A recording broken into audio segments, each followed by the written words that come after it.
নদী, খাল-বিল ও পাহাড় জঙ্গলে ঘেরা এক জেলা শেরপুর। জেলাটি ছোট হলেও মুক্তিযুদ্ধের ইতিহাস সম্বলিত এই অঞ্চলে রয়েছে নানা ঐতিহ্য ও দর্শনীয় স্থান। সবুজ পাহাড় আর টলটলে হ্রদের মাঝে অবকাশ কেন্দ্র এমন একটা সময় ছিল যখন শেরপুর বলতে সবাই জানতে চাইতেন কোন শেরপুর, ময়মনসিংহ, বগুড়া না সিলেটের শেরপুর। কিন্তু এখন সেই দ্বিধার জায়গা অনেকটা পরিষ্কার।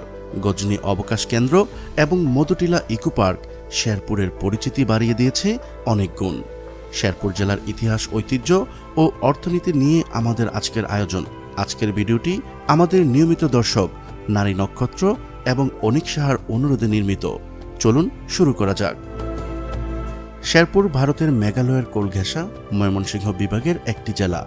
শেরপুর সদর, নলিতাবাড়ি, শ্রীবর্দী, নকলা, জিনাইগাতি এই 5টি উপজেলা নিয়ে 1984 সালের 22 ফেব্রুয়ারি এটিকে জেলা হিসেবে ঘোষণা করা হয়। শেরপুর জেলার আয়তন 1363.76 বর্গ কিলোমিটার। শেরপুর শহর দেশের রাজধানী ঢাকা থেকে 183 কিলোমিটার উত্তরে অবস্থিত। নামকরণ ও ইতিহাস। শেরপুর অঞ্চল প্রাচীনকালে কামরূপা রাজ্যের অংশ ছিল। মুঘল সম্রাট আকবরের শাসনামলে এই এলাকা 10 কাহনিয়া বাজু নামে পরিচিত ছিল। 10 কাহনিয়া পরগনা পরবর্তীতে গাজী বংশের শেষ জমিদার শের আলী গাজীর নাম অনুসারে শেরপুর নামকরণ করা হয়। অর্থনীতি। শেরপুরের অর্থনীতি প্রধানত কৃষিভিত্তিক। জেলার মোট 3,35,460 বসত বাড়ির মধ্যে 60.12% কৃষি জমি ও খামার, যা বিভিন্ন রকম ফসল উৎপাদন করে, যেমন উচ্চ ফলনশীল ধান, গম, পাট, সরিষা, আলু, ডাল, বিভিন্ন রকম শাকসবজি, ফলমূল এবং অন্যান্য। দেশের অন্যান্য অংশের মতো এই জেলায়ও বিভিন্ন জাতের মাছ প্রচুর পরিমাণে পাওয়া যায়। এ জেলার অর্থনীতিতে একটি গুরুত্বপূর্ণ ভূমিকা পালন করে ধানের চাতালগুলো। প্রচুর কর্মসংস্থান সৃষ্টির পাশাপাশি কুড়া, তুষ সহ অনেক ছোট ছোট শিল্পের যোগান ও পরিবহন খাতের গ্রাহক হয়ে সাহায্য করছে এইসব চাতালগুলো। পর্যটন।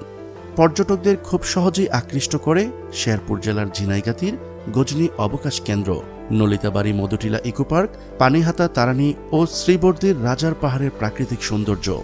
এখানে প্রতিনিয়ত হাতছানি দিয়ে ডাকে অপরূপ রূপের চাদর মোড়ানো পাহাড়, গারো পাহাড়, প্রাকৃতিক সৌন্দর্যের অপূর্ব লীলাভূমি। শেরপুর জেলার সীমান্তবর্তী উপজেলা ঝিনাইগাতির ঐতিহ্যবাহী গারো পাহাড়ের পাদদেশে অবস্থিত গজনী অবকাশ কেন্দ্র। সারি সারি শাল, গজারি, সেগুন, ছোট বড় মাঝারি টিলা, লতাপাতার বিন্যাস প্রকৃতি প্রেমীদের মনে নিশ্চিত দোলা দিয়ে যাবে। শিক্ষা। এ জেলায় শিক্ষার হার 48.04% এবং এ জেলায় 3টি সরকারি কলেজ, 16টি বেসরকারি কলেজ, 3টি সরকারি উচ্চ বিদ্যালয়, 146টি বেসরকারি উচ্চ বিদ্যালয়, 504টি প্রাথমিক বিদ্যালয়, 292টি মাদ্রাসা ও একটি কৃষি প্রশিক্ষণ ইনস্টিটিউট রয়েছে। শেরপুরের ঐতিহ্যবাহী খাবার। শেরপুর জেলার ছানার পায়েস, ছানার চপ এবং অনুরাধার দইয়ের জন্য বিখ্যাত। উল্লেখযোগ্য ব্যক্তিত্ব।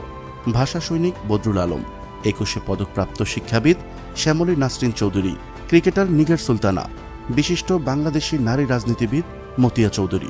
প্রিয় দর্শক, আজ এই পর্যন্তই। শুরু থেকে শেষ পর্যন্ত চেষ্টা করেছি শেরপুর জেলার সঠিক তথ্য উপস্থাপন করতে। কোথাও কোনো তথ্যগত ভুল কিংবা আপনার পরামর্শ থেকে থাকলে তা কমেন্ট করে জানাতে পারেন।